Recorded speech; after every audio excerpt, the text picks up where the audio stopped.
আর মৃত্যু হইলে আমার তারাই এখানে দাফন করবে শুভ। ওদের জন্য আমার কোনো মায়া নাই।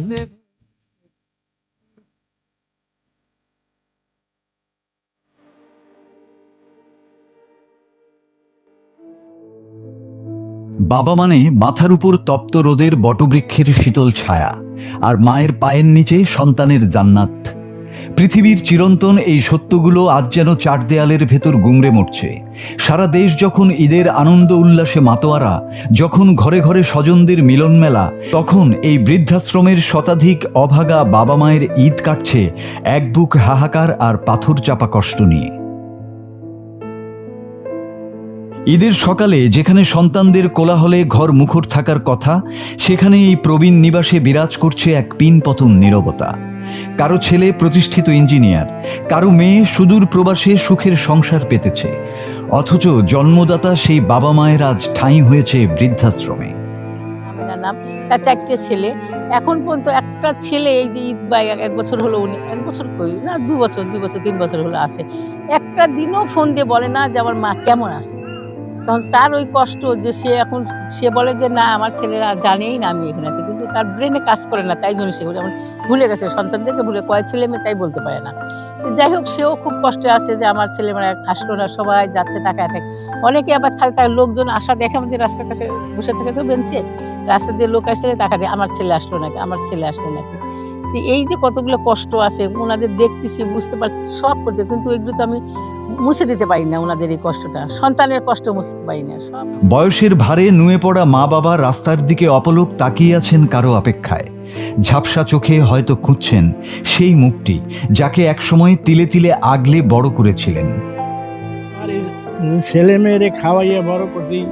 মেয়ে এমএ পাস করাইছি ইডেন কলেজ থেকে। ছেলে বিএ পাস করিয়া এখন নির্মাণ কোম্পানির ম্যানেজিং ডাইরেক্টর। তারা যদি আমার খোঁজ খবর না নেয়, আর এখন যারা আমার খোঁজ খবর নেয়, এটা আমার খাওয়া, আমার দাওয়া, কাপড় চোপড়, তারপরে যে আমি কইছি আমার ফতুয়া দেবেন, এই ফতুয়া আমার দেশে আবার একটা নতুন ভালো দেখে জায়নামাজ দেশে, বড় জায়নামাজ। তারাই আমার আপন। আর মৃত্যু হইলে আমার তারাই এখানে দাফন করবে শুভ। ওদের জন্য আমার কোনো মায়া নাই। কেননা মানে এত টাকা খরচা করি আমি লেখাপড়া করাইলাম। আমি সৌদি আরবে 18 বছর চাকরি করলাম। 18 বছর সব টাকা অবশ্যই খরচা করছি, পড়াইছি। এখন পড়াইয়ে যদি দাম না পাই, ঢাকা মেঘনা টেক্সটাইল মিশে আমি 18 বছর চাকরি করছি। এখন তাদের কোনো খবরই নেই। আগে তো মোবাইলের কিছু খবর তো পাইতাম, এখন মোবাইল নেই, খবরই নেয় না। তাদের ছাড়া এই তো মন তো খারাপ লাগে, ছেলেপেলের জন্য, নাতি নাতনিদের মন খারাপ লাগে। কি করবো, থাকতে হচ্ছে। এইখানে রেখে গেছে আমার মেজো ছেলে, রেখে গেছে, সে ভাড়া থাকতেছে, এই জন্যে আমার নেয় না, ভাড়া থাকতেছে দেখি। আর ওই বড় ছেলে বাড়ি আছে, সে আমার খোঁজ খবর নেয় না, তাই এখানে আর কি আসি। বাড়ির জন্য তো মন তো কানবে, ছেলে মেয়ের জন্য তো মন কানবে, নাতি নাতনির জন্য মন কানবে, কিন্তু কি করবো, উপায় নাই। আমার এই তকদির এটা ছিল, তাই এখানে আছে। তখন তো কোনো খোঁজ খবর নেয় না সন্তানরা, তখন তো খোঁজ খবর নেয় না। ওই যে ঈদের যুগে মাইয়া ফোন করছে, পোলা ফোন করছে, কোরবানি ঈদে নিব, এই নিব, নাইলে 1 বছরের মধ্যে কোনো আসা যাওয়া করে। এই যে 1 বছর রয়েছে, কোনো আসা যাওয়া নেই। এই যে একটা ঈদ গেছে, আমি তো কান্দি, সন্তানের জন্য দোয়া করি, আল্লাহ ওকে ভালো রাখুক, সুস্থ রাখুক, ওকে শান্তিতে রাখুক আল্লাহ। আমি কষ্ট করি, মানে সন্তানের কিভাবে মা ছাড়া ঈদ করে। তাদের এই চাপা আর্তনাদ শুনতে পায় না কেউ। যাদের সুখের জন্য জীবনের অধিক সময় পার করেছেন পরিশ্রম করে, আজ তারা কি একবারের জন্যও তাদের সেই বাবা মার কথা ভাবে? আবেগ আর অভিমানে সিক্ত হয়ে যাওয়া বাবা মায়ের প্রতিটি মুহূর্ত যেন একই রকম কাটে, কিন্তু ঈদ এলেই পরিবারের সাথে কাটানো সময়গুলো আরও বেশি আবেগপ্রবণ করে তোলে তাদের। সন্তানরা পাশে না থাকলেও এই অবহেলিত বাবা মায়েদের মুখে একচিলতে হাসি ফোটাতে চেষ্টার কমতি রাখেনি বৃদ্ধাশ্রম কর্তৃপক্ষ। ঈদের এই বিশেষ দিনে তাদের হাতে তুলে দেওয়া হয়েছে নতুন পোশাক। দুপুরের আয়োজনে ছিল সুগন্ধি পোলাও, খাসির মাংস আর দুধ সেমাই। কর্তৃপক্ষের পরম মমতায় তারা নতুন পোশাকে সেজেছেন ঠিকই, কিন্তু সেই উজ্জ্বল রঙের আড়ালে লুকিয়ে আছে এক গভীর ধূসর দুঃখ। পরিবার থেকে বিচ্ছিন্ন হয়ে যাওয়া এই মানুষগুলোই এখন একে অপরের পরম আত্মীয়। রক্তহীন এক নতুন সম্পর্কের পরিবার গড়ে তুলেছেন তারা। পোলাও মাংস আবার রাতে ওনারা খাবে, পোলাও মাংস দই মিষ্টি দুপুরবেলা লাঞ্চে, আবার রাতের বেলা এই পোলাও মাংসই খাবে।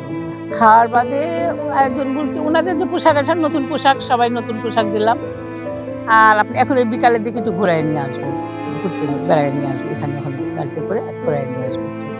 যারা বেশি চলতে ফিরতে পারে, সবাই তো চলতে ফিরতে পারে না, সবাইকে তো নেওয়া যাবে না। যারা একটু যাওয়ার আগ্রহী আছে বা চলতে ফিরতে, তাদেরকে ঘুরাই নিয়ে আসবো। তাদের কাছে ঈদ মানে শুধু নামমাত্র এক ক্যালেন্ডারের তারিখ, পুরনো অ্যালবামের ধুলো পড়া স্মৃতি আর সন্তানদের ঘরে ফেরার মিছে প্রতীক্ষা। পরিবার ছাড়াই সেটা তো একটা কষ্টের। এই সব কষ্টকে যদি আমি প্রাধান্য দিই, তাহলে কিন্তু এই সমাজও বিমুখ হবে। যে আমি কথা বলতে গেলাম, উনি মুখ ভার করে রইলেন, সমাজের কারণে হাসতে হয়, আর মানুষকে আনন্দ দেওয়ার জন্য মুখে হাসি রাখতে হয়, কথা বলতে হয়, কিন্তু ভেতরের কষ্টটা কষ্টই থাকে। সন্তান যদি দূরে থাকে, আত্মীয় স্বজন যদি দূরে থাকে, সেই কষ্ট কাউকে বোঝানো যায় না। আর যেটা হচ্ছে এখন সামাজিক অবক্ষয়, আমি সব সময় বলবো নতুন সরকার আসছে যেন এটা মুছে দেয়, এই সামাজিক অবক্ষয়টা মুছে যায়, যেন বাবা মাকে আশ্রমে আসতে না হয়। দিন শেষে উৎসব ফুরাবে, মেহমানরা ঘরে ফিরবে, কিন্তু এই বৃদ্ধাশ্রমের করিডোরে বয়ে যাবে শত শত বাবা মায়ের দীর্ঘশ্বাস। যে মানুষগুলো নিজেদের জীবন বিলিয়ে আমাদের পৃথিবীর আলো দেখালেন, শেষ বয়সে তারা কেন অন্ধকারের এই নিঃসঙ্গ ঠিকানায়?